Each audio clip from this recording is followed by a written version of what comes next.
class of 2024.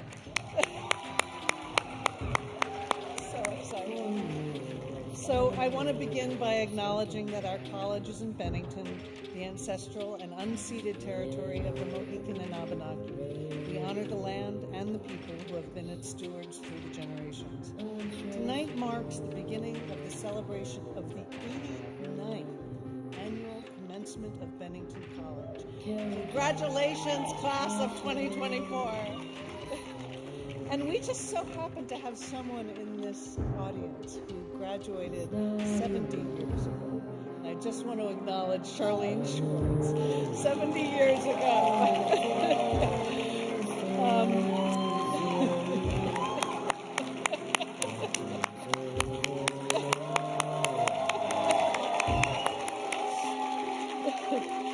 So I want to welcome, Charlene is a trustee. I want to welcome the other trustees, faculty members, staff, and especially Dana Reitz, who is our faculty speaker and who will give a toast today, and our student speaker, Gaurav Aung.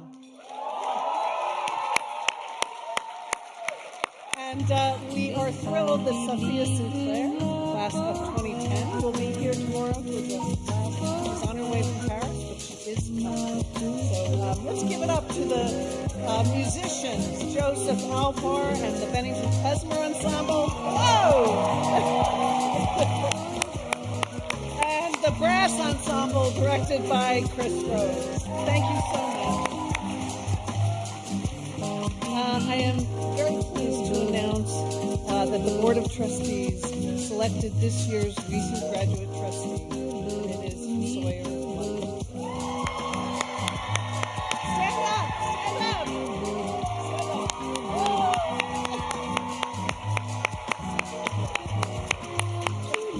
Congratulations, Sawyer.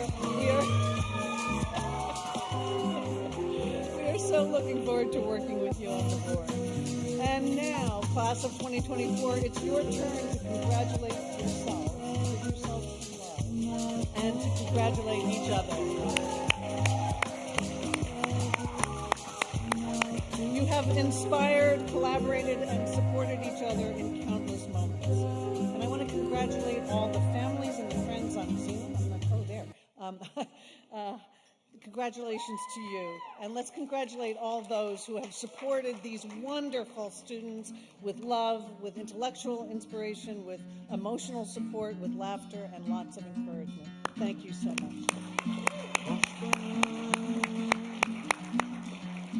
So whenever I ask students what they value most about Bennington, everyone says pretty much the same thing. It's our faculty. It's that faculty member who changed my life. These are people who have transformed your lives. They care so much, and they have contributed to your transformation. They have truly shaped your studies and, in many cases, your life. So I'd like to ask this outstanding faculty to stand.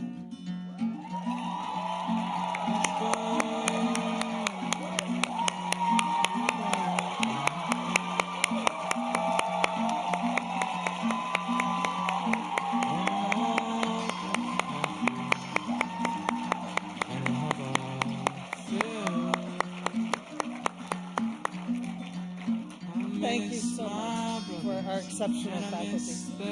I would like now to welcome Provost Maurice Hall, who will share some thoughts for this evening. Thank you, Maurice.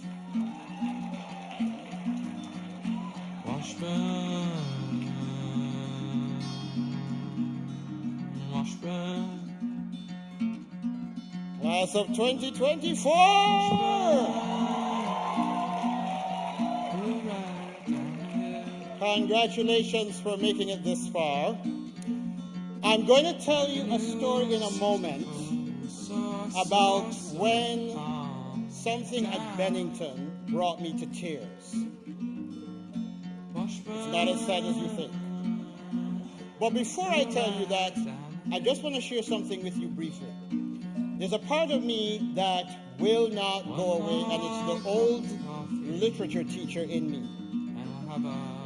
Yes, literature. And I was reflecting this morning on one of my favorite poems from the Romantics. It's an epic poem, Prometheus Unbound. And in that piece, Prometheus has been punished by the gods because he has given humanity fire. And in Shelley's magisterial poem, he is chained, he is bound, he is unable to defend himself, and he is being tortured relentlessly by the gods. But here's the thing about the character that Shelley creates. He does not give in. He is relentless. He is persistent. And in the face of horrific torture, he is dignified. He persists. The only character that is similar to that in literature is the character of Satan. Not from the Bible, but from Milton's Paradise Lost. Similarly unbound, similarly unbroken. Why am I telling you this? You are the class that dealt with some of the worst impacts of COVID. You are the class that dealt with the ravages of what this did, not just to you, but to your learning, to your friendships, to your sense of community, to your sense of who you are. And indeed, you are graduating at a time when our country is facing existential questions of different kinds that have been put in front of you. You did not create it. Actually, our generation created much of it. I know you would agree with that, but it is for you to wrestle with. And what I'd like to suggest to you is that that idea of persistence, that idea from literature of living life fully in the face of everything that tells you that you should not, could not, or would not, that idea of being persistent, of enduring, of being relentless, is something I would like to suggest to you is one of the extraordinary gifts that you have gotten coming out of Bennington, and it's one of the extraordinary things that you take with you into this world that you are facing. And it means a couple of things to live like this. For one, it means that you are going to confront a range of situations and a range of emotions that are sometimes joy, pleasure, passion, laughter, enjoyment. And sometimes you will wrestle with anger, frustration, boredom, grief. And those things and their presence, those negative emotions, which I have had to learn over several years, the presence of them does not necessarily mean the absence of something good. The presence of negative experience, the presence of failure, the presence of grief, of having to wrestle with uncertainty, ambiguity, the unknown, does not necessarily mean that something terrible is in and of itself a part of that. It can be something that leads you to something better. And so I encourage you to embrace the joy that you will find, the love that you will find, the pleasure that you will find, the uninhibited joy of movement and friendship and laughter. Embrace that as fully as you can. And as you have already learned, embrace too those moments in life where you are separated or alone or uncertain or not sure of the direction forward, as you were during COVID. You survived. You made it through. And here you are. The moment that brought me to tears at Bennington was a moment probably about a month ago, and some of the students are in here, where I was invited to the International Students' Day. And that evening, the students held a concert for each other in the Student Center. And it was this remarkable moment because it wasn't just that students from all over the world who were in this small room were bringing aspects of their culture, things that they were proud of, things that they loved to share with their fellow students. It wasn't just that, as amazing as that was. It was that the other students in the room were rooting for them, were cheering for them, were giving them everything they had in terms of support. In that moment, in that room, it was extraordinary community, extraordinary togetherness, extraordinary being with each otherness. That's not a word. And that moment brought me to tears because it reflected for me the strength of the spirit of students at Bennington, that generosity, that sense of friendship. And you have created these bonds together in spite of everything that happened before and as you have gotten here much out of your control. And so, those bonds will carry you forward. That friendship, that love, that laughter, that ability to connect with each other, that ability to endure in the face of things that tell you that you should not, that ability to persist is that thing that is, as the masters of literature tell us, the thing that makes us most uniquely ourselves and most uniquely human. Hold on to that. Treasure that. Don't let go of that. Don't let that be taken from you no matter what. And it is going to be hard sometimes. But when you hold on to that, you hold on to that which makes you most human, most vulnerable, and at that moment, most yourself. Congratulations, class of 2024. Good luck. Come back again soon. Look forward to everything you're going to do.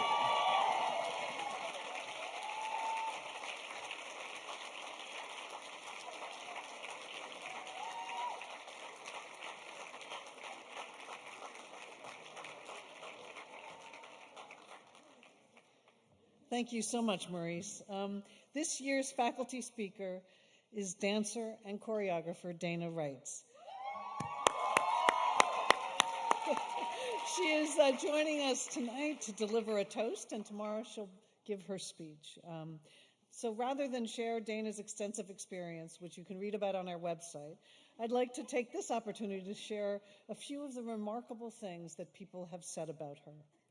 One said, she has taken audiences on a journey in silence along the edges of dream and real time. Isn't that beautiful? Dream and real time. Upon watching Dana, dancer and dance writer Deborah Jowett wrote in the journal JSTOR, you feel the paradigmatic collaboration between economy of material and richness of development, between boundaries and freedom, between formality and casualness, between serious intent and humor, between Reitz's long, straight spine and the deviations she allows from time to time to seize it. Finally, and my favorite, a review of her career said, her originality is based on her investigation into a series of narrowly focused questions that seek to discover the nature of perception in relation to movement. Each of these quotes reveals the excellence, the rigor, bold exploration, and creativity we emulate here at Bennington. Dana's series of narrowly focused questions are like yours, your narrowly focused questions that you spent your time here exploring, that create meaning for yourself, for ourselves as a community, and for others outside. Beyond her remarkable career, Dana has made an indelible difference for the last 30 years as a teacher of Bennington students. So we're so delighted to welcome you, Dana, to the podium tonight.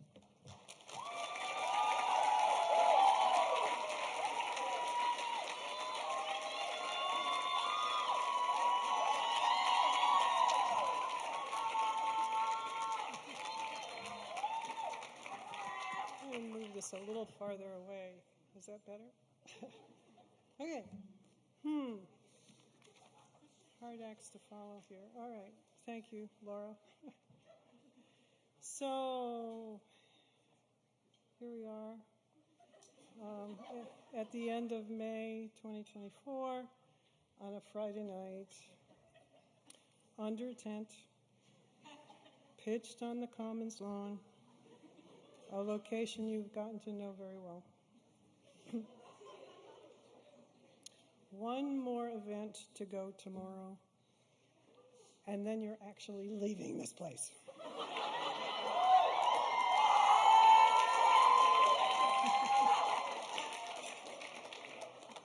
How did you all get here? You started a while ago, maybe transferred in, maybe took a term or two away, maybe took so many credits per term you just had to stop yourself at this moment. Who knew what you were really going to do during these few years at this school? What you might face, what you might find, so many projects, ideas, so many expectations and shifts of those expectations, so much experience, some good, some not so good.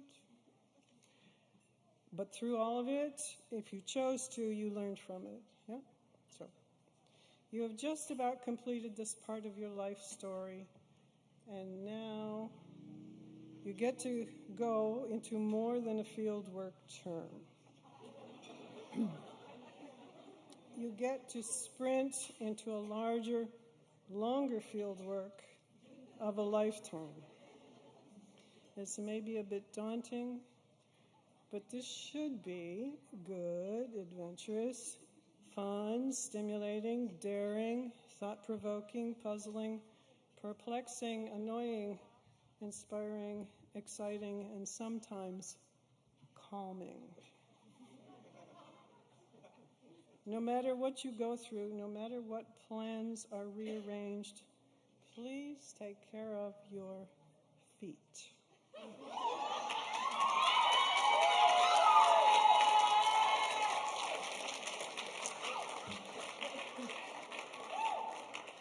Find the ground. Find your center. Take care of your body. Notice what goes on around you. Notice how you notice.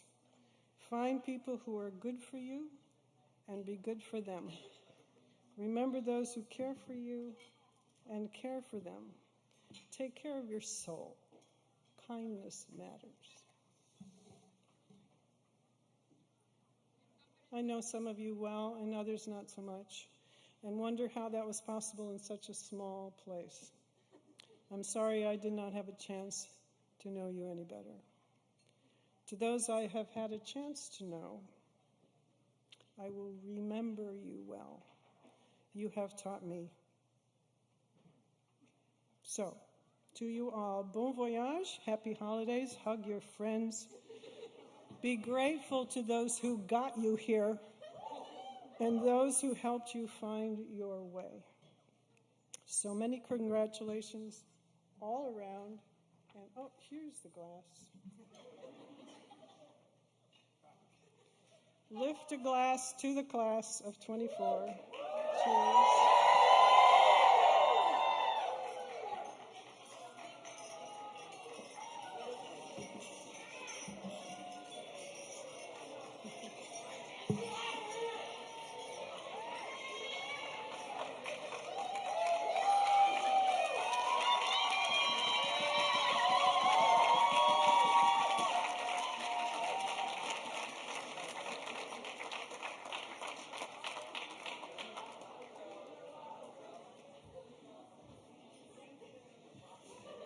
Thank you so much, Dana. It is now my pleasure to introduce Gaurav Aung. Gaurav is the student speaker for the class of 2024. In addition to building a stellar academic career at Bennington, Gaurav was a 2023 Museum Term Fellow, during which time he served as an intern at Skowhegan School of Painting and Sculpture in New York City. He also worked with the Bennington College Communications Office, where he interviewed recent alumni for in-depth profiles on bennington.edu. Please join me in welcoming our student speaker for the evening. Welcome.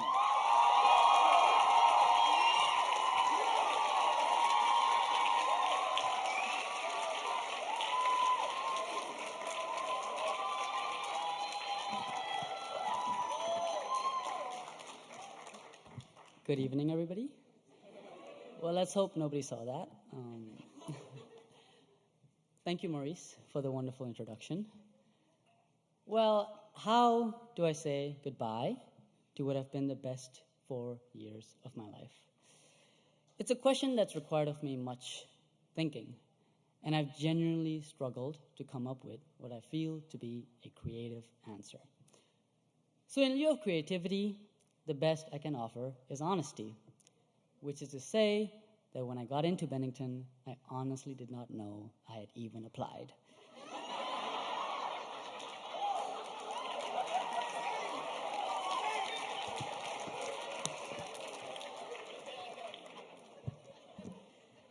I'm from Myanmar, and those of you who know, well, those of you who don't, it's okay.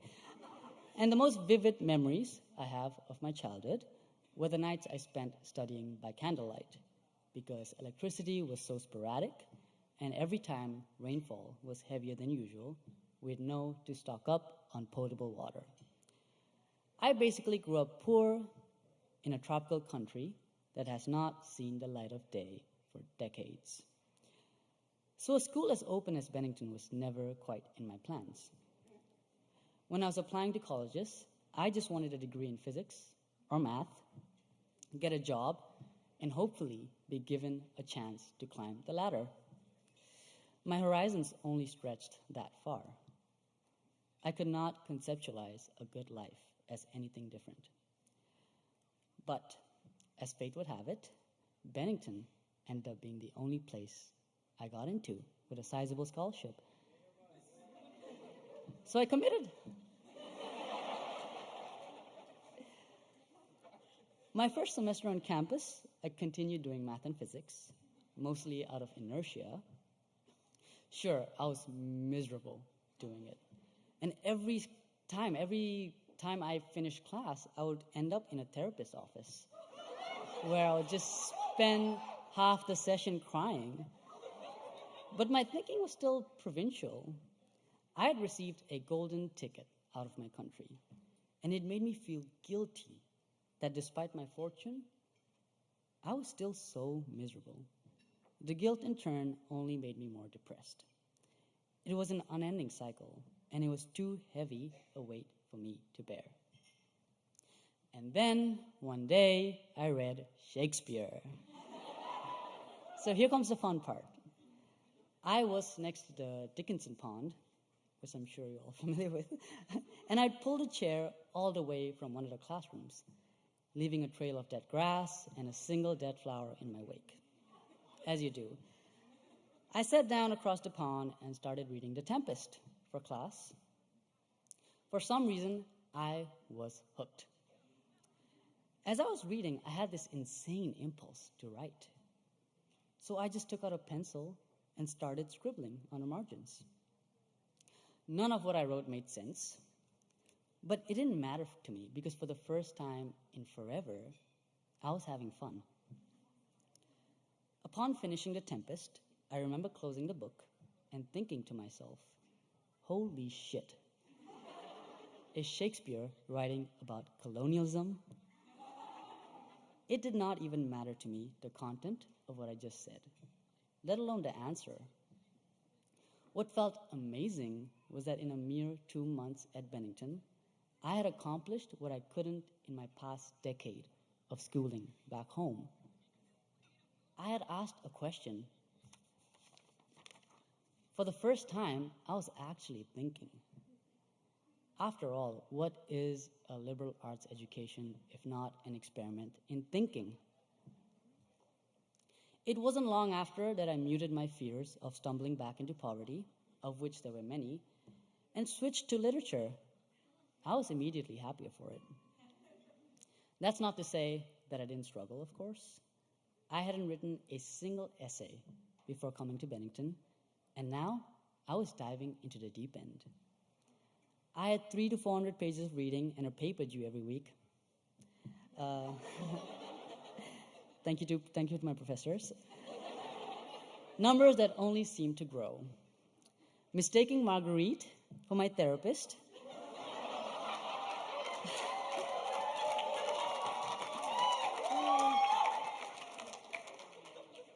I would often arrive at her office hours on the verge of tears, asking her, "Why is it so hard, Marguerite? Why can't it be easy the way physics and math were?" And she would look at me perplexed, the way that Marguerite does, with those glasses that almost seem to magnify her eyes. Before asking me, "You haven't been doing this for 2 months. How do you already expect to be good?" And she was absolutely right. I couldn't justify doing literature without knowing that I would be good at it, whatever that means. I was still caught up in my old ways of thinking. But, to my credit, I kept at it. Under her tutelage and that of Anne Duplan, both of whom I'll always love and cherish till the end of time, I grew as a writer. My path at Bennington was meandering, unpredictable, and definitely not lucrative. But it taught me something my education before never could have: humility. All of a sudden, I had to work extremely hard just to get by. As I'm sure we're all aware, it takes a different level of tenacity to write a 15-page critical essay in the last 2 weeks of class. Or more realistically, the last 3 days of class. A tenacity never before known to me. I'm grateful that Bennington introduced me to literature, just like it introduced so many of us to sculpture, dance, video, biology, math, physics, or the myriad of other things we now take as lifelong passions. Although our stories are uniquely our own, it's no coincidence that we find such meaningful resonances in each other's work. When we began college, it was during the worst of COVID. We never received a proper orientation, and many, myself included, had to spend our first semesters online. I remember having cold food delivered in freezing weather during quarantine,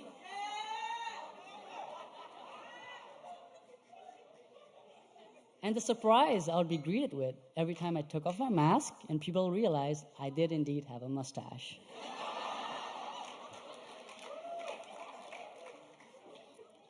Yet we managed anyways. I think of student productions I've had the pleasure of watching over the past years, such as La Tiendita, Creature, Unrooted.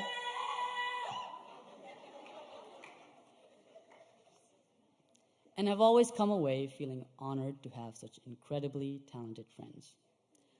I like to joke that I write because I can't make, so it's a good thing that I'm around people who are capable of making such beautiful art and work in general, as most recently evidenced, of course, by the senior art show in Houston Gallery.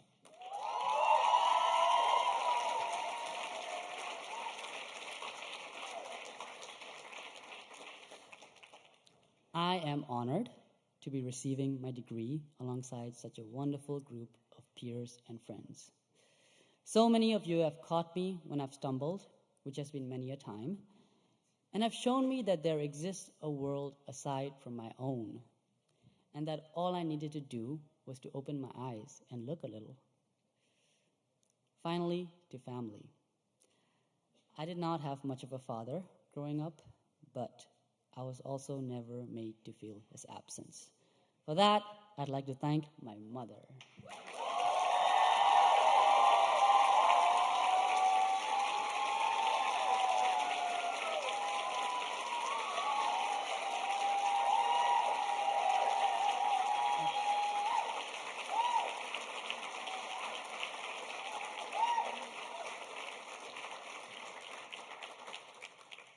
and my brother too, on the off chance that he's awake and listening.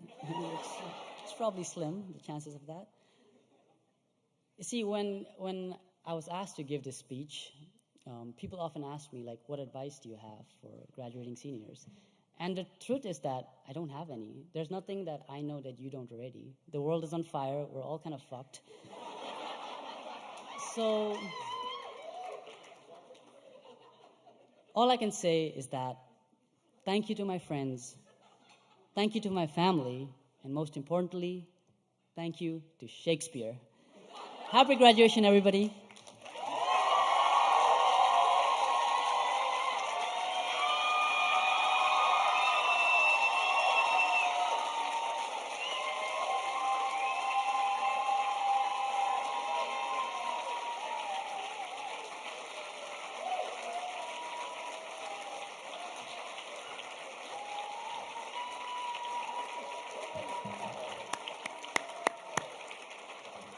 We are all so proud of you, Gaurav.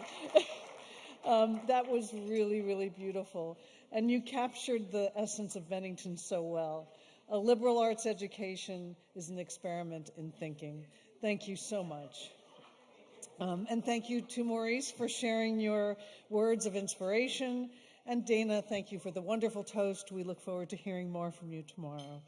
And thank you again to Joseph Alpar and the Bennington Klezmer Ensemble and the Brass Ensemble, directed by Chris Rose. So, you know what you're doing tomorrow? You are graduating. And it is not an ending at all, but it truly, as its name suggests, is a commencement, a new beginning. We celebrate as you finish one plan, and you're going to begin another. I hope you will enjoy the commencement weekend traditions, and there's some lovely, lovely ones. All the magical opportunities to celebrate with one another. Everyone is welcome to mingle with families. So families, please join if you're here. Come down to the Student Center, and we will celebrate all of the graduates. And I will say that finally, Nicole, who I just have to say has done an amazing job, an extraordinary job. And even though she's on crutches today after taking a little bit of a fall, she is intrepid and is going to get us through tomorrow with that wonderful grace that she has. So, and she's also, talk about tenacious. She has told me that I need to direct students to be here at what time? 9:15 for the conferring of degrees. The ceremony begins at 10. I can't wait to see you all tomorrow. Thank you so much.